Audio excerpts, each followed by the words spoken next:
On the morning of August 6, 1945, the city of Hiroshima awoke beneath a clear summer sky. Streetcars rattled along their tracks. Children hurried to school. Shopkeepers swept dust from their doorsteps. The Ota River reflected the early sunlight, calm and undisturbed. To the people living there, it was just another Monday. For months, Japan had been at war with the United States and its allies. Cities like Tokyo and Osaka had already suffered devastating firebombings, but Hiroshima had been spared major destruction. It remained standing, a military headquarters, an industrial center, and home to more than 300,000 civilians. Many believed the worst had already passed.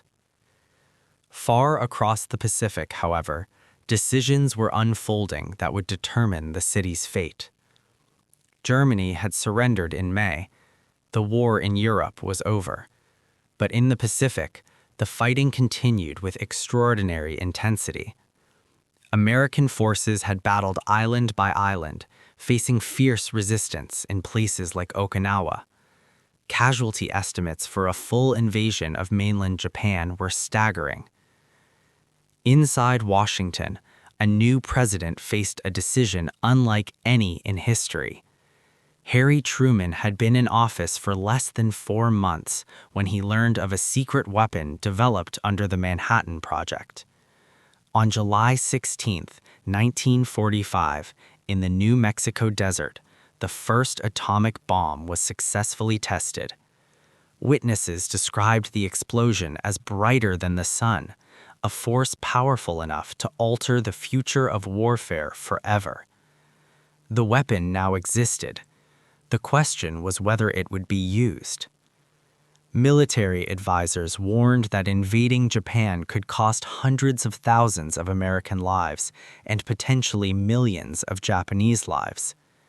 Others believed a demonstration of overwhelming power might force a surrender without a prolonged invasion. There was no historical precedent, no clear moral guide for what was about to unfold, only projections, fear, and urgency. Meanwhile, life in Hiroshima continued as usual. Families prepared breakfast. Workers reported to duty. Some school children were assigned to clear buildings to create fire breaks against anticipated air raids. At 8 a.m., air raid sirens briefly sounded, then stopped. Only a few American aircraft had been detected. It did not appear to signal danger. At 8:15 a.m., a single bomb would fall from the sky. But in these final quiet minutes, the city remained unaware that humanity stood on the edge of a new and terrifying era, one that would begin with a blinding flash and reshape the world forever. In the early hours of August 4, 1945, discussions inside Washington reached their most critical stage.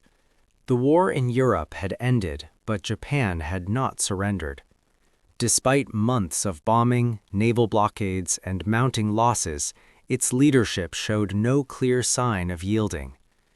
American intelligence warned that an invasion of the Japanese mainland could result in catastrophic casualties on both sides. The estimates varied, but even the most conservative projections were staggering. At the center of the decision stood Harry S. Truman. Having assumed office only months earlier after the death of Franklin Roosevelt, Truman now carried the weight of a weapon unlike any ever created. The Manhattan Project had cost billions of dollars and involved thousands of scientists working in secrecy. On July 16th, the Trinity test proved the bomb's devastating power. Now military planners demanded a final decision. Advisors presented their arguments. Some believed that demonstrating the atomic bomb on an uninhabited area might compel Japan to surrender without mass casualties.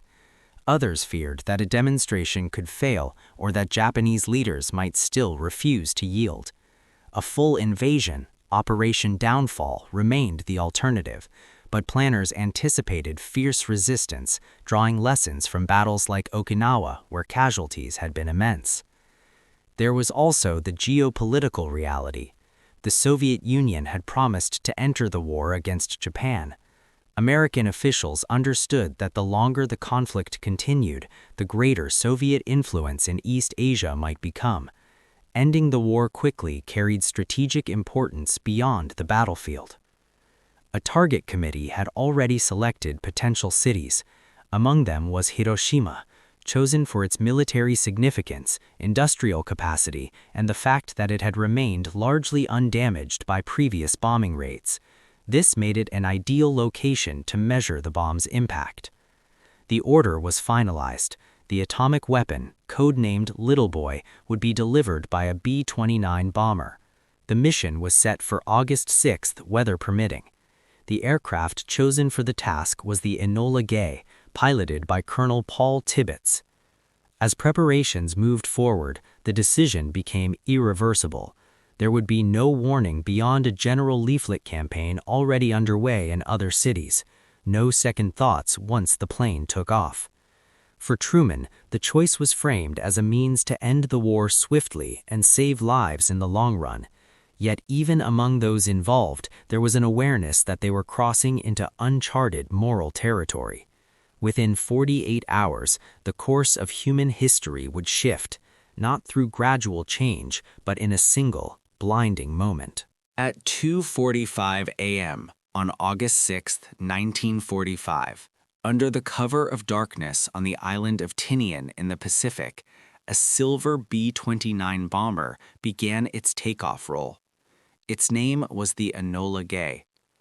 Inside its bomb bay rested a single weapon, uranium-based, untested in combat, and unlike anything the world had ever seen. The crew had been briefed in silence. Most understood the mission's importance, though few grasped the full scale of what was about to happen. The bomb, codenamed Little Boy, weighed nearly 5 tons. Once armed in flight, there would be no turning back. The Enola Gay climbed steadily into the night sky, joined by 2 accompanying aircraft tasked with observation and data collection. Below them stretched thousands of miles of open ocean. Ahead lay their primary target, Hiroshima. Weather reconnaissance planes had already flown ahead. The reports were clear: minimal cloud cover, excellent visibility. Conditions were ideal. Inside Hiroshima, dawn broke quietly.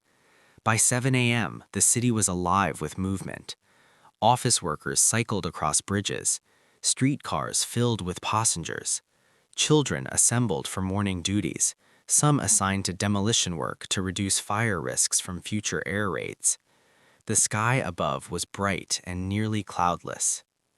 Shortly after 8 a.m., radar stations detected a small number of incoming aircraft. Air raid sirens sounded briefly, but were called off when it appeared the planes were not part of a large-scale bombing formation. Residents returned to their routines. High above, at approximately 31,000 feet, the Enola Gay approached its target. The bombardier, Major Thomas Farabee, prepared for release. Final adjustments were made. The aiming point, the Ioe Bridge, a distinctive T-shaped structure near the city center. At 8:15 a.m., the bomb was released. It fell for 43 seconds. The aircraft banked sharply to escape the expected blast radius. Crew members counted silently, waiting. Then a flash. An intense white light engulfed the city below, brighter than the sun. Within milliseconds, temperatures at the hypocenter soared to several thousand degrees Celsius. Buildings disintegrated. Human shadows were burned into stone. A shockwave tore outward at supersonic speed, flattening structures across miles. From the air, the crew watched a rising column of smoke and fire twist upward into a mushroom-shaped cloud. Even at a distance, the blast rocked the aircraft. In a single moment, Hiroshima ceased to exist as it had minutes before. The nuclear age had begun, not gradually, but in an instant of unimaginable force. In the seconds after the flash, silence gave way to devastation. Nearly everything within a mile of the blast's center in Hiroshima was destroyed. Wooden homes ignited instantly. Concrete buildings crumbled or burned from within. An estimated 70,000 to 80,000 people died in the first moments, many vaporized, others crushed beneath collapsing structures. But the destruction did not end there. Survivors staggered through streets that no longer existed.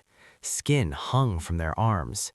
Fires merged into a single inferno that consumed entire districts. Black rain, thick with radioactive soot and debris, began to fall from the sky. Hospitals were overwhelmed or destroyed. Doctors and nurses were among the dead. Communication with the outside world was nearly impossible. Hours later, Japanese officials struggled to understand what had happened. Reports described a single aircraft and a single bomb, yet the scale of destruction rivaled months of conventional air raids. It was a weapon beyond comprehension. On August 9th, just 3 days later, a second atomic bomb would be dropped on Nagasaki. Facing unimaginable loss and the imminent entry of the Soviet Union into the war, Japan announced its surrender on August 15, 1945. World War II was over. For President Harry Truman, the bombings were justified as a necessary measure to end the war swiftly and prevent a prolonged invasion. Many historians argue that the decision saved lives that would have been lost in a mainland assault. Others contend that alternatives were not fully exhausted and that the bomb introduced a moral burden humanity would carry indefinitely. What cannot be debated is the transformation that followed. The atomic bomb did more than end a war. It reshaped global politics, triggered an arms race, and introduced the constant shadow of nuclear annihilation. Within years, multiple nations would possess similar weapons. The balance of power would depend not on armies alone, but on the threat of total destruction. And yet, since 1945, nuclear weapons have not been used again in war. The memory of Hiroshima remains a warning, a reminder of the moment humanity crossed into a new era of capability and consequence. In 48 hours, a decision was made. In 43 seconds, a city was changed forever. The question that lingers is not only whether it ended a war, but whether the world has truly understood the cost of that blinding flash.